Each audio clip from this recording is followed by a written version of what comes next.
She stood alone at the gate, her suitcase soaked by the pouring rain.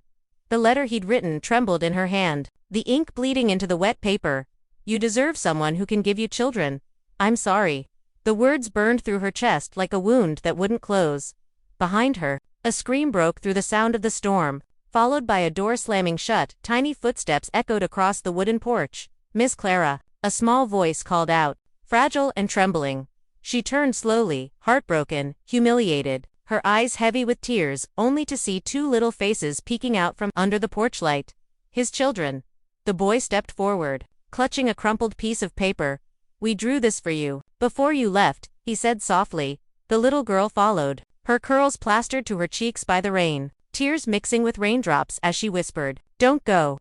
Clara's breath caught. The letter slipped from her fingers, landing in the mud. She knelt, her trembling hands reaching for the children, the only part of him she was never meant to love, yet somehow, already did. "We want you to be our mommy." And just like that, the woman, once discarded, was now the missing piece they refused to live without. Before we jump back in, introduce yourself in the comments and tell us where you're tuning in from. We love seeing this community grow all over the world. And don't forget to hit subscribe so you never miss a story that just might change the way you see love, loss, and second chances. Dry earth cracked beneath Clara's boots. She walked the single stretch of dirt road that passed from Main Street in Birch Hollow. The sun hung low, casting long gold shadows over the faded clapboard buildings and rusted tin roofs. The only sounds were the creak of the old windmill and the occasional bark of a stray dog. People didn't smile here, not at her. Anyway, at the edge of the town's general store, two women whispered behind gloved hands. Their stares flicked toward Clara like knives. She didn't have to hear them to know they were talking about her. She had seen that look 100 times. It waste look people gave someone who didn't fit. Clara tucked her scarf tighter around her neck and pressed on. The limp in her left leg was more noticeable in the cold, but she'd long stopped hiding it. The wagon accident that claimed her husband's life had left her half lame and completely alone. In Birch Hollow, that meant something. Here, a woman was measured by her usefulness. Could she bear children, keep house, stand at Sunday service, without looking like sin had carved its name into her skin? Clara failed on all counts. After the accident, she stopped speaking for a time. Grief swallowed her voice whole, and when it finally returned, it came back only in whispers. Her hearing in one ear, never fully healed. The doctor said the blast from the wheel snapping had damaged her eardrum. "A miracle she hears anything at all," he'd said. But around here, truth didn't matter much. Rumors traveled faster than the wind, twisting and changing shape. By the time they reached another porch, they said Clara was cursed. They said any man who touched her was bound for the grave. They said she was barren, that the womb meant to bring joy had soured with sorrow. And so, day after day, Clara lived alone at the edge of town. In the small stone house her late husband had built, it sat crooked on a forgotten slope, swallowed by ivy and wild grass. The neighbors had a name for it, Widow's End. Clara called it silence. Inside it was always quiet, no footsteps, no laughter, no children slamming doors or asking for gem, just the creak of the rafters and the sound of her breath, shallow, steady, and alone. She wrote letters she never sent, sometimes to herself, sometimes to God.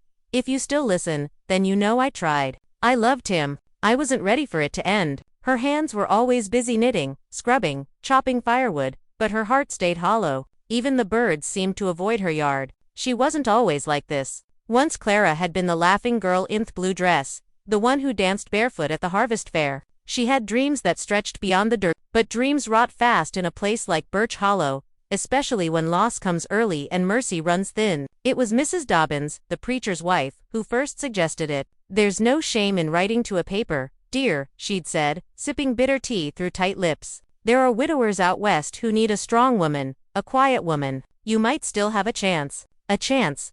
That wassail Clara had left. So she wrote, a simple letter, nothing dramatic, just truth. She described her limp, her inability to bear children, and her desire not to die alone. She didn't mention the scars, the silence, or the night. To her surprise, someone wrote back, Mr. Henry Wallace, a farmer, a father. A man who, by his own words, was tired of cold suppers and lonelier mornings. He was raising 2 children on his own. His wife had passed 3 winters ago, and his land was too much for one man to tend. Clara reread his letter more times than she could count. It was plain, but something in it felt sincere. Not romantic, No justiness, they exchanged 4 letters in total. Then one day, a parcel arrived, a train ticket westbound, and a note. If you're willing, we can try. I make no promises but to give you a roof and respect. The rest we'll see. She packed her things in silence. No one came to see her off. Not a soul waved at the station. The only sound as the train pulled away was the whistle cutting through the morning fog. And as the wheels turned, Clara whispered to herself barely louder than a prayer. Please let them need me. Please let them see more than what I've lost. Before we dive into the next part of the story, just a quick note. We've just hit 3,000 subscribers. A big thank you to everyone who's joined the journey. Your support means everything. And if you haven't subscribed yet, what are you waiting for? Join the family. The train sighed as it slowed into the station at Elder Creek, a town not much bigger than the one Clara had left behind, but the trees stood taller here. The wind didn't just bite, it carried something with it, something she hadn't felt in a long time. Possibility. She stepped off the last carriage with her single suitcase in hand. A few people milled about, but no one seemed to notice her at first. Then she saw him leaning against a post, arms folded, dust on his boots, and sun in his eyes. Henry Wallace. He was older than she expected. His letter hadn't mentioned the streaks of gray in his beard, or the deep lines etched around his mouth, but his frame was sturdy, the kind of strength that spoke of years spent working the land.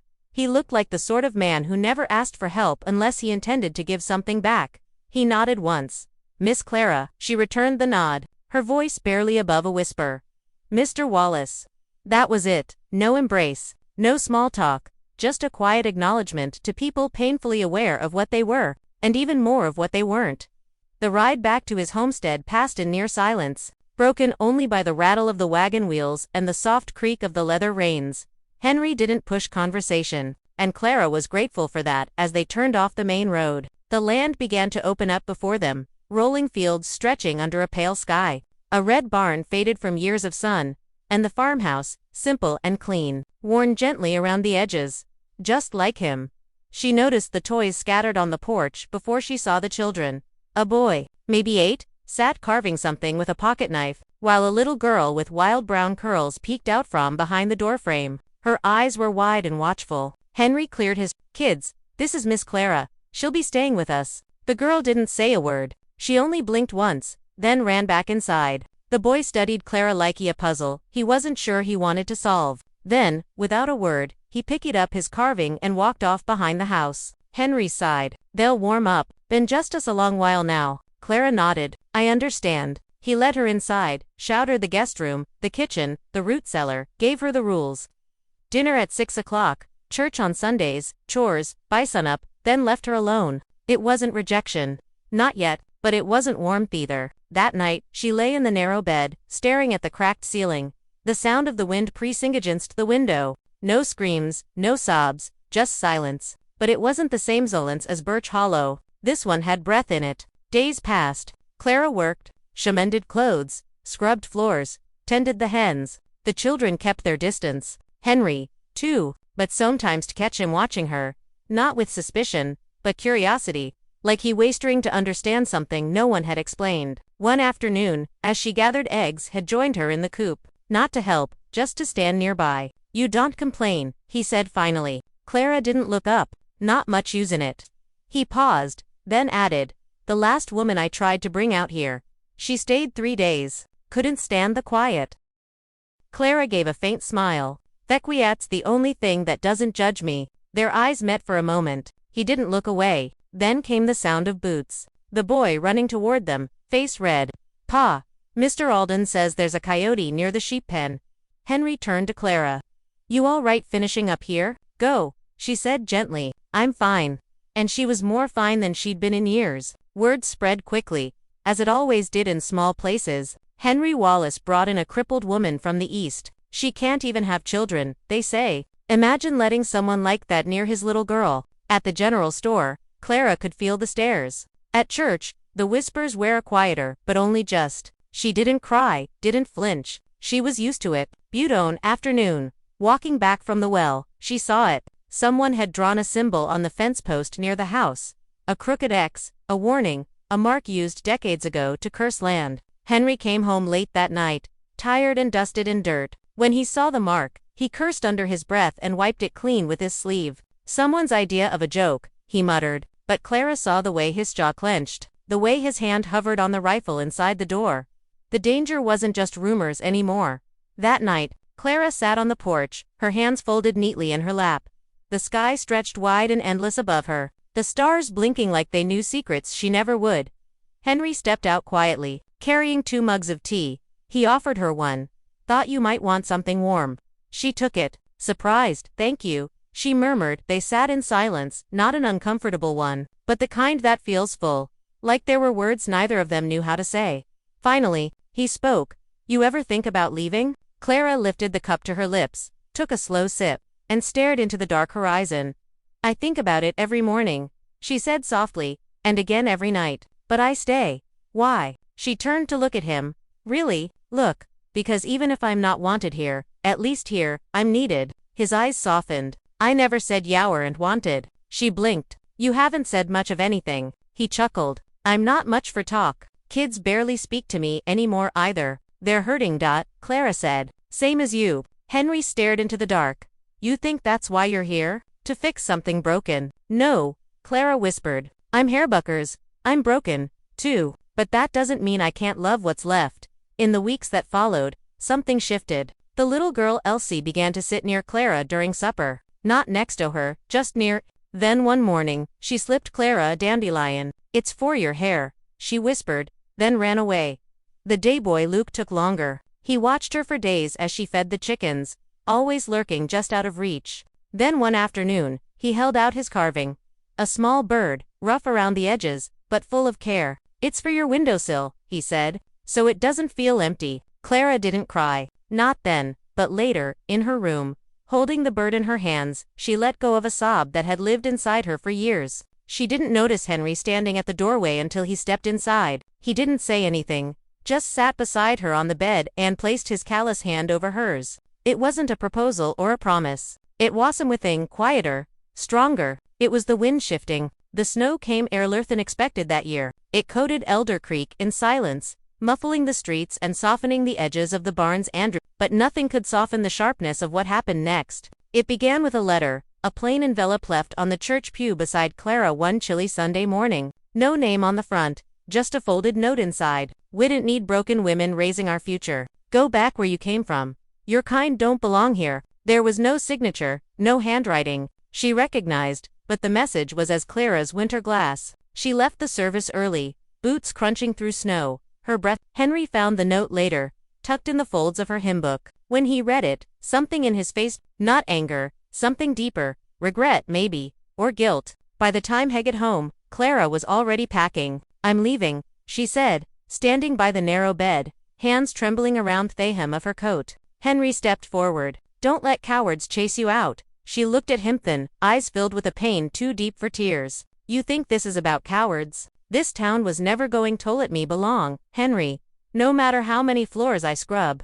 No matter how many eggs I gather, or stories I read to your children. He was quiet. Clara stuffed the last of her things into the soup. It doesn't matter how kind your daughter is, or how your son carved me a bird, or how you started looking at EHN, like I was more than a shadow. She turned to face him. Because when people see me, all they see is the woman who can't bear children, who limps when she's tired, who was left at an altar and talked about like a ghost. His jaw. I see you. No, she whispered, you see pieces of me, but the rest, no one's ever tried. She walked past him, her boots crunching over the hardwood floor like cracking ice. She didn't make it far. The storm rolled in heavy and fast, swallowing the road behind her and turning the path into a sheet of white. Her suitcase was too heavy, her breath too short. Somewhere near the edge of a frozen creek, her leg gave out. The pain shot up from the old break, the one she never talked about. She fell hard, thickled seeped into her bones, the silence wrapping around her like a shroud. She thought of Birch Hollow,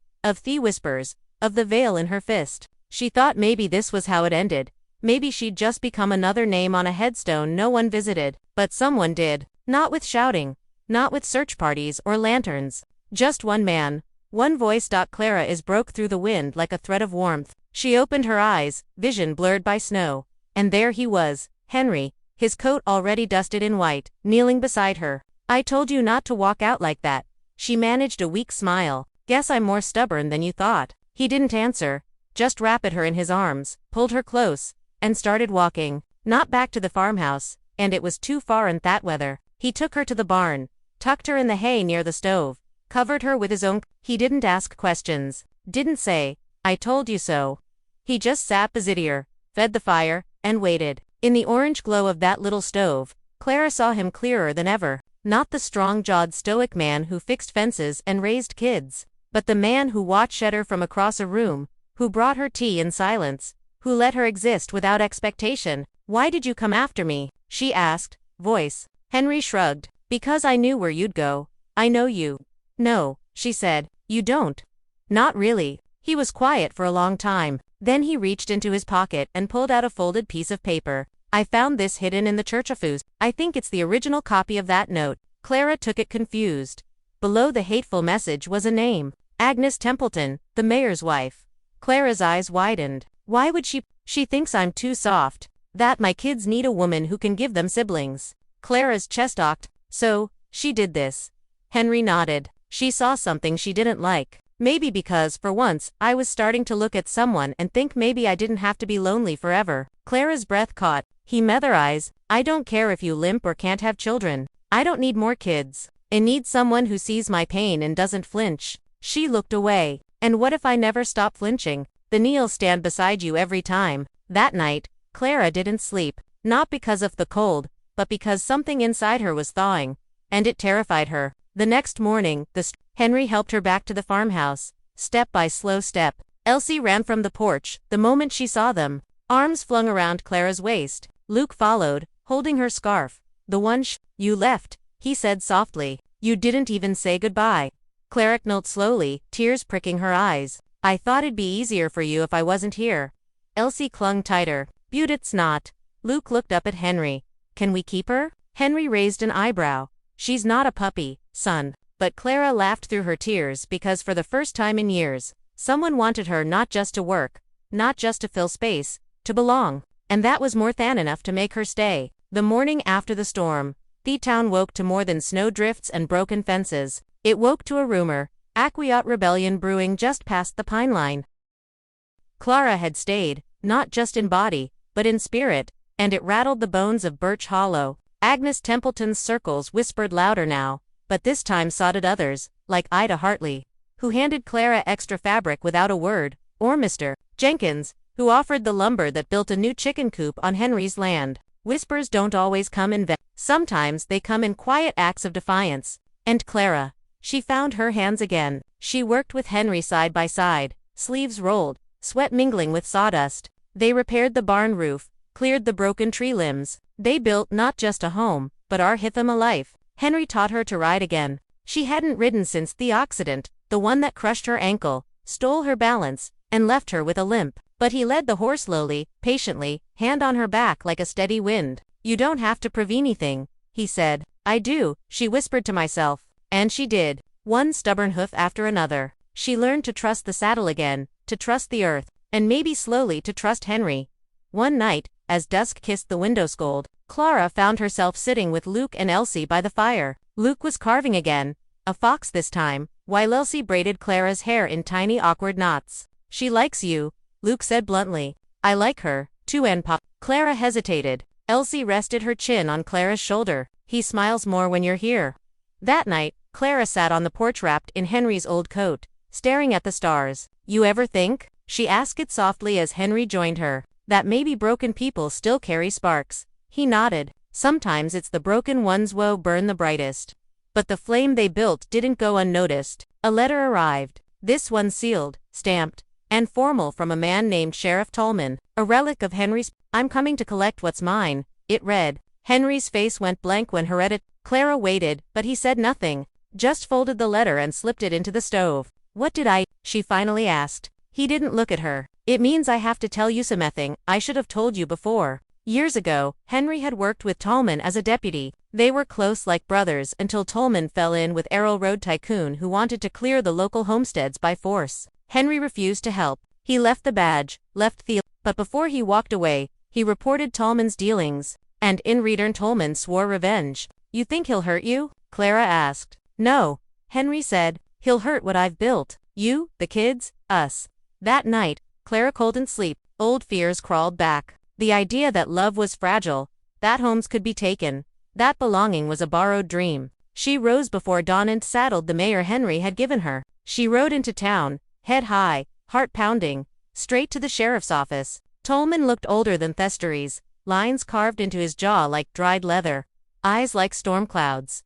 "I'm here," Clara said, "to ask what you want." He looked her over. "So, you're the mail-order widow who stitched herself into a place that don't belong to her." She didn't flinch. "I'm the woman raising his kids, working his land, earning her keep. You don't belong in Birch Hollow," he said, voice sharp. "And Henry don't belong to you. He belongs to what he ran from." Clara stepped closer, voice like a slow fire. "No one owns him, not even you." He stood for what was right. "What are you standing for?" Tolman stared at her unmoved. "I'm coming for him. You can't stop that." She leaned in.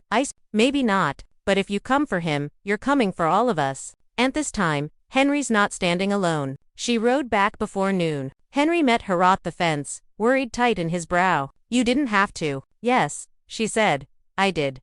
Because that's what people do when they love someone. They ride into storms." The town gathered the next morning, not by summons, but by instinct. Tolman came as promised. But what he found wasn't a frightened man or a fragile woman. It was a family. Children clutching Clara's hands, townsfolk standing at her back. Henry with a hammer in one hand, and a ledger of names in the other, a record of every homestead Tolman helped erase. "I've got nothing to hide," Henry said. "But this town's got eyes now, and they're not afraid anymore." Tolman left without a word, and Birch Hollow shifted. Something cold had broken. Something warm took root. That night, Clara sat by the fire again, Luke and Elsie asleep on her shoulders. Henry brought her tea. He hesitated before speaking. "You don't have to stay. You could go somewhere no one whispers, where you're not the story people keep retelling." She looked up. "But this place," she said, "is where I found my fire again, and I'm not leaving it behind." He nodded, eyes soft. And in that moment, without ceremony, he knelt beside her and took her hand. Not with a ring, not with a promise, just a hand in her. Steady, sure, the kind of vow that doesn't need words. The snow melted slothed year. The frost receded like an old story, finally finished. And underneath it, spring waited, quiet, patient, hopeful. So did Clara. She had been waiting, not for Henry's answer, not even for the town's acceptance, but for something deeper, a sign that she belonged, not just in his home, in their lives, in her own skin. Again, the Sunday after Tolman's, the townsfolk gathered for market, the square bustling with chatter, barter, and biscuits. Clara stood near the fabric stall, Elsie tucked against her hip. Luke had vanished, somewhere, chasing marbles. The whispers were there, some soft, some still sharp, but they didn't cut, like they used to. She'd grown skin thickened, not by bitterness, but by becoming. She was no longer the woman came by train, head down and dreams threadbare. She was a woman who had stayed, who had earned her place, not by proving, but by living. And then she heard it, boots against wood, purposeful, steady, shed-earned.